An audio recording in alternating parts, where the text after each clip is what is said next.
Welcome to The Wonder, exploring perspectives, rituals, and observances of modern naturalistic, earth-revering, pagan religious paths. Here are your hosts, Yucca and Mark. Welcome back to The Wonder, Science-Based Paganism. I'm one of your hosts, Yucca. And I'm the other one, Mark. And today we are talking about that August holiday. We are here already, and I think we should start with what we call it, right?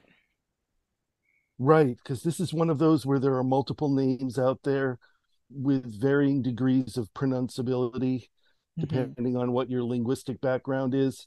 And part of understanding what it is understanding how we talk about it. So, what do Right. you call it, Yucca? So usually for me, it's second summer, or when speaking with other people, I might use Lammas. That's because it's the one that's easiest for me to spell, and I am spelling challenged. So that's usually what it will be. Sometimes the whole season right now is monsoon for us, so it's the monsoons. Mm-hmm. Um, so yeah, but I recognize the other names as well, Unasa and things like that. Sure, sure. I've always had kind of a hard time naming this holiday, and because, as I've mentioned before, I prefer not to use the Celtic names because that's not really my It's not your derivation background. or Yeah. anything that I resonate to. And the Catholic holiday Lammas, I'm not all that interested in Catholicism either. It always makes me think But of what? llamas. Llamas, Oh, llamas. Llamas. Yeah. Yes, the Peruvian holiday. So there was a member of the Ethiopian Facebook group several years ago who suggested that she is using, and I don't remember her name or I would credit her, that she is using the terms brightening and dimming for Hmm. the cross quarters at the beginning of February and the beginning of August. And I like that a lot because it's universal.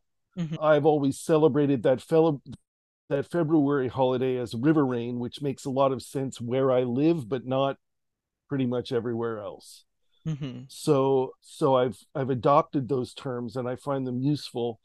You know, the days are noticeably shorter now. Hmm. The we've stepped off from the peak at the summer solstice.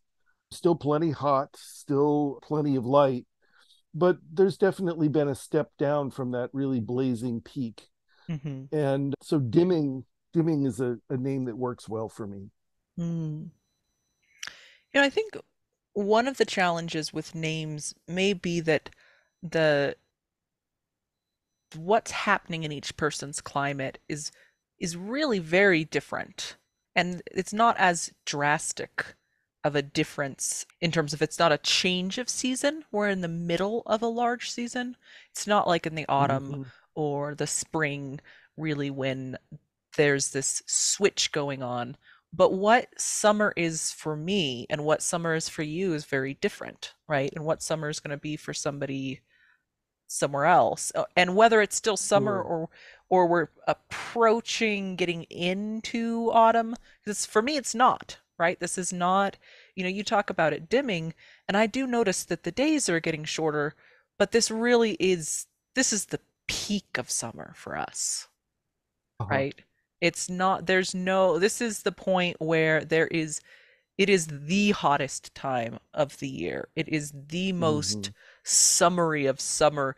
The the summer solstice, it's like spring barely ended and it is just jumped into summer for us. Uh, I, And so a lot of the types of things that people would associate with the summer solstice are more appropriate for us here, like mm-hmm. sunflowers and things like that. That like the sunflowers are barely opening right now for us, uh, whereas I know for other okay. people they've been going for months, right? Right. And Right. I think that that's Yeah. Oh, kind of across a lot of different places where it's just there just isn't really a unified what is this time of year? What is this holiday for many people? right.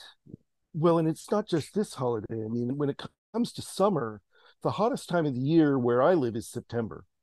Mm. And Hmm. the reason for that is that the sun has weakened enough that that fog system that I've talked about before Right. no longer works. And so we're under the full sun rather than under a nice blanket of cooling fog. Hmm. So we get days in the hundreds in September. And that is entirely uncooperative with any pagan calendar I've ever seen. Yep. It just doesn't work, right? Oh yes, the harvest and the leaves and all that great stuff. Well, yes, we're having a harvest, but not so much the leaves and stuff because it's still blazing hot and it's going to be for a while. It's going to stay really warm into November. Hmm. So that's one reason why I find this word dimming appealing, Hmm. because it doesn't refer to what's happening climatically. It just refers to what's happening with the sun, which is more of a universal thing for people in the northern hemisphere. Right. Where if you're at the same latitude, same thing's happening sun-wise. Yeah. Yeah, yeah. Yeah, that makes a lot of sense. So, let's talk about some of the themes, maybe some of the classical themes, and then how how we approach those within our own climates. Mm-hmm. Mm-hmm. Sure. Well, to start with, uh, in traditional paganism, and of course, we always have to issue the caveat that traditional neo-paganism was put together 60 years ago or something. It's really not something that goes way back, but it draws on folk traditions which do go way back. And so this is traditionally the first harvest festival, the first of three, and this is associated with the grain harvest. So the harvesting of barley and wheat and rye, and it's associated with bread and with beer making and all of those things that we do with grain. Hmm. That around here they actually get two harvests of grain. Hmm. Those that grow fodder for cattle, they're actually able to, they get another growth of it that they can harvest before it starts to rain. But I like all those old associations. I like to bake a loaf of bread this time of year. It's the only time I ever do. Um, and drink beer, which that's not the only time I ever do.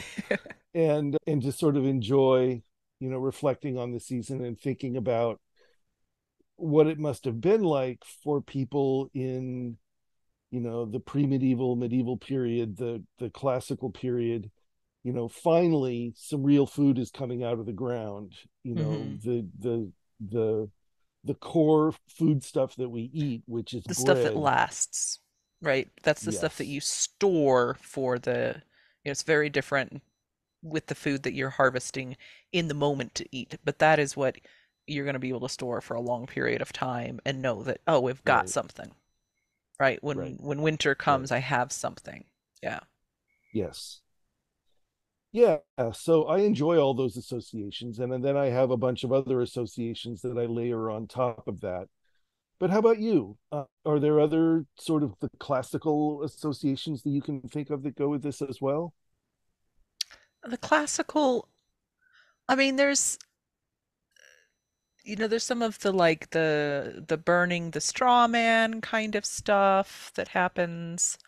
But a lot of what I see kind of in the pagan sphere would Mm-hmm. a lot of that kind of bread association kind of stuff, Mm-hmm. which Mm-hmm. definitely is not how I celebrate it. We don't eat bread, we don't eat that kind of stuff, but it is the grass component is really important for us. Mm-hmm. That's a big theme. It's really honoring the ranges. I'm a range ecologist in particular, and we assign different associations throughout the year with different types of ecosystems. And so this is the other side from, even though it's not quite across, but it's the other side from the winter solstice for us, Mm-hmm. where that's the forests and this is the grasslands. I And see. this is when the grasslands are here, the grass is really at its fullest, at its peak, because it's monsoons. So for me, this holiday is a lot about the monsoons, Uh-huh. For sure. which, Yeah, I mean that's yeah, in the southwestern deserts, that's probably the most influential climatic thing that happens all year round is the monsoon rains. The monsoons and the snowpack, right? It's the Yeah. moist, and those are, and that's when it's happening, right? It's happening. The snowpack is going to be in that winter kind of really January, right? We're not really getting that much in December. It's not until January. So January and August, although the monsoons will last for a few months, August really is the heart of it, if we're Mm-hmm. lucky. Mm-hmm. Depends on the year. Yeah. Right. If it So, yeah. the oh, what was I going to say? Oh, but there are other meanings that I have kind of layered onto this time as well. This was the time when the ancient Greek Olympics would take Hmm. place, right around this time.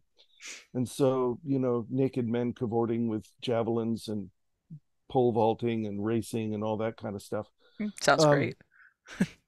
so I tend to associate this time of year with skill, Hmm. and I kind of, I, as our regular listeners know, the other thing that I do is I tend to map the Sabbaths of the wheel of the year onto the arc of a human life. And that means that this point in the wheel of the year is for the middle aged. And Hmm. I see the middle aged as people that are at the height of their intellectual and skill powers. They are your senior engineers. They are your experienced inventors that have been through enough trial and error to know what's likely to work and what isn't.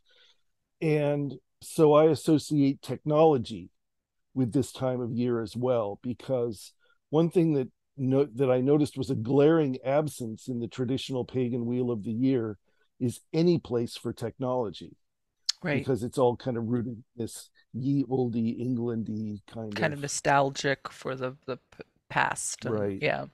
right. Yeah, but believe me, at this time of year, if you didn't have a mill, you were not having a great time as having a grain harvest. Right. That technology is very valuable. Well, and So for I today, a tend to fan, associate, pretty big fan of fans right now. Um, yes, yep. yeah, you bet. So, technology, invention, skill, middle age, all of those sort of, I don't know, summary and later in life kinds of things. Hmm. Not really elderly, but just, I mean, Mature. when I think of elderhood, yeah, mature. When I think of elderhood, I think of people who have either retired or are near retirement, or at least near the age when people used to be able to retire, back when that was a thing we could do. I And have heard but that stories of that. that I yes, yes, I've heard the lore of the Yes. people that say that the thing one can do.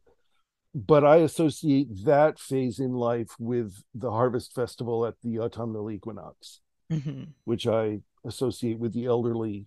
And then, of course, Hallows is death and decomposition. Yeah. So kind of a list of different sorts of themes to associate with, but I like having a different station in life for each of the Sabbaths, because it gives an opportunity to celebrate people in my community that are of a particular age group, Hmm. and just to appreciate them for being in our community and what they bring and what they've been through, or what they're going to bring forth, and the potential that they offer. And I think that's a good thing for community building. So it's Yeah. a it's a thing I like to do. And I really like your inclusion of the technology in there. I think that that's an Uh-huh. important thing to recognize, right? That it's, and just kind of having a place to honor it, because it it isn't a bad thing, right? It's not like there's this competition between like natural and technology. Like it's no, this is Mm-hmm. all mixed in here together, and like any tool, it's really just depends on what we're doing with those tools and what's our intention behind the tools. But the tool Right. itself is not necessarily a bad thing. Right. So, Now, it doesn't reflect well that pretty much every technological innovation throughout history has been initially applied towards warfare. That that's kind of a grim factoid. Yeah. Uh, Now I've heard that many but times. I have to admit that I feel a little skeptical about that. But I don't have enough background to be able to point to something and say, ah, here's an example. But I mean, it's something that I definitely hear is repeated, and there's certainly plenty of examples of it. But I don't know yeah, how fair of a representation that really is or isn't. well, when you have a military dominated society, and most societies throughout recorded history have been military dominated, then it's inevitable that what technologies arise are going to be applied to military applications. Right. Like refrigeration, for example. Refrigeration was initially used to transport food around for soldiers, Mm-hmm. and then it got propagated out into various private applications. Well, I can think of The rockets, right? Or fire integrated arrows. circuit, Yeah. right, right. The integrated circuit was initially used in ICBMs and things like in fighter jets and things like that, but now we're talking over computers that use the integrated circuit. Mm-hmm. So there are many applications for technologies, and a part of uh, a part of my rap about technology and capitalism and human society is that part of the problem that we've had is that the idea of science as this dispassionate, value free proposition has allowed us to do research into areas that are very destructive. Mm-hmm. I mean, doing research about how you can get more of an explosive yield out of a fusion reaction is pretty destructive. And if we had a society that was more informed by compassionate and humanitarian values, we would be less likely to invest money in that kind of research, I think. Mm-hmm.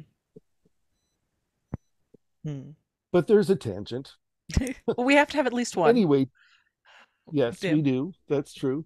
Anyway, technology, it does lots of good stuff for us. Keeps me alive. I'm sure I wouldn't be here if not for the technology that goes into my pharmaceuticals. So Mm-hmm. I'm happy about technology. Hmm. So those are themes. How about rituals? What are things you like to do to celebrate the grasslands and And the rain. those and the rains, the Oh, yes. monsoons? Yeah. Well, when the rains come, we go out in them because eh, going out in the rain is a very different thing depending on where the rain is, right? Mm, It may not be something that you would want to do if you live in Connecticut, and rain is a very different thing there than it is here. But when the storms come, it's just we get so little moisture that it's just amazing that we go out barefoot and we watch the water just moving across the land. Of course, there's very practical reasons as well because I want to see where the water is moving to, and how can I slow that down and redirect it and make sure it's not getting into the foundations of my house and all of that stuff. But it also we the kids have some clear umbrellas. Right? We go out and look at the rain through the clear umbrellas and get wet and muddy like those cartoons where the kid is just completely covered except for their little blinking eyeballs, right? Like we uh-huh. we make sure to do that, and just spending time outside a lot. The other thing that Mm-hmm. comes up is that this is the Perseids are coming up. Right. So it's right after. So they usually peak around like the 12th or so, but they're already getting going for like about a week or and so before and after. So we spend a lot of time outside with that and just being out, but being out in the evening times because right now it is really hot in the middle of the day and the sun is very intense because we're so high up that Mm-hmm. there's no cloud cover, and when the rains do come, the clouds come in the afternoons, early evening, and then they're gone, Mm-hmm. right? It's not like it's cloudy all day. You'll get that few hours and then it's clear again, right? Then you get a great sunset Yes, because and this it's time of still year like the the sunsets. remnants of the clouds.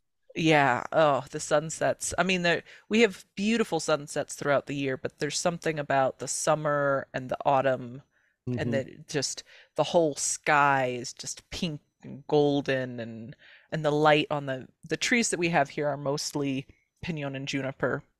So they have the Mm-hmm. needles that the every single needle will catch the light and it looks like little spears of fire, and it's just hanging out a lot, just Mm-hmm. being with the land. And we got lots of animals this time of year. I was telling Mark some stories about our adventures with some very large mammals in the area recently, and you know that's what we're doing. So That's great. I yeah. love that blood warm rain of the monsoons. Hmm. When we get rain here, it's always cold, Hmm. but that that tropical rain is just so amazing. It's lovely to go out and get soaked in it. And it's different, right? Depending on which desert you're in, because we say the desert Southwest, but there's like five different deserts here, Right, right? right. And what elevation you're at, where, it's the rains that we have up here. I'm not quite on the Colorado Plateau, but I'm right now. I'm at this crossroad between like several different major geologic regions. But it's so different that if you go down into the Chihuahuan, right, the rain, even though they're getting the same weather patterns coming through, but the rain is just, it smells different, it feels different. It's just so Hmm. different each place. And then, of course, this is when the grasses come alive, Yeah. right? They're waiting, they're sleeping throughout the whole year, and then they wake up. And here we're on a migratory path. The elk will come through as they're going between these two main mountain ranges that we have. And this is when, we're moving around my whole neighborhood. I put that in, that's again relative for different people. This is a very large Mm-hmm. area that we have, but we're moving our herds of animals around, and it's just a very alive. That's I think if I had to give this holiday a name, I'd say maybe I'd call it alive, Hmm. right? Or awake, Yeah, alive, I awake, like something that. like that. Yeah. I like that. Nice. So, well, I guess I'll talk a little bit about ways that I celebrate. I mean, I've already talked about making bread and drinking beer and, Hmm. you know, that kind of thing. I do like to get together with friends at this time of year and, kind of center grain stuffs in the meal. Hmm. Our Northern California Ethiopian affinity group is going to get together on the 6th of August and celebrate. And we'll be doing that with bread and uh, empanadas, actually, which will also be really nice. Um, so it's still a summer holiday. And to me, that means gatherings and, the opportunity to have a highly constrained, safe fire Hmm. uh, because we unsafe fires are unpopular in California now. Yeah. That's a good way for you to get sideways of your neighbors is to have too big and uncontained a fire. But we'll build a little fire in a fire pit, and that'll be nice to be around, and we'll hang out into the evening and talk about life and enjoy bread and beer and empanadas and snacks and early vegetables and all that good kind of stuff, and it'll just be a good way to celebrate the season. Mm. Yeah, I really find that the summer Sabbaths really lend themselves so much more to just kind of general social gatherings than they do to more formal rituals. I tend to do more formal rituals in the fall, the winter, and the spring. But after the maypole at May Day or Beltane, everything relaxes a great deal, and it turns into barbecues at the beach and stuff like that as my way of celebrating the holiday because it's a great time to be out, right? To be out in the world and Right. experiencing it. Yeah. Because the other half of the year is much more indoor focused, right? And for me, it's a much Yeah. more turned inwards experience where The Mm-hmm. the warm half of the year is a much more turned out experience. Just in terms of where the Mm-hmm. focus is about, what's going on outside with everything else, with the whole, and then outside of the home and then in the home. Right. Right. Even to the extent of other people. Whereas in the wintertime, I tend to be more inward and less social. And that's one of the reasons why the winter solstice is important, Mm-hmm. because it's this sort of moment where it's now we're going to have a big gathering, and we're all going to like look in each other's eyes and realize that we're still alive, and pack in the calories, because who knows what we're going to have to eat come the end of January, Mm-hmm. and that sort of celebration. I appreciate that over the years I have come to feel the seasons in my body Mm-hmm. in a way, and not just from the standpoint of how much light there is, but sort of a calling towards a particular kind of celebration at a particular time of year. Yeah. So this has been a good conversation. This is our fourth podcast episode about this particular holiday. Keeps going. So it's Yeah. the calendar, it's like that. It just goes around and around and around. So forgive us if a lot of it was repetition, but it's the same holiday. We're not inventing a new one. Saying that's the thing So about traditions. and of Keep course, doing them again and again. right, right. And of course, we're always interested to hear what kind of things you're doing. You can contact us at thewonderpodcastQs at gmail.com, or thewonderpodcastQs at gmail.com. And we love to hear from you. We always really appreciate that. Anything else, Yucca? I think that's it. So thanks, Mark. Thank you, Okay. everyone. Yeah, thank you, Yucca, and we'll see you next week.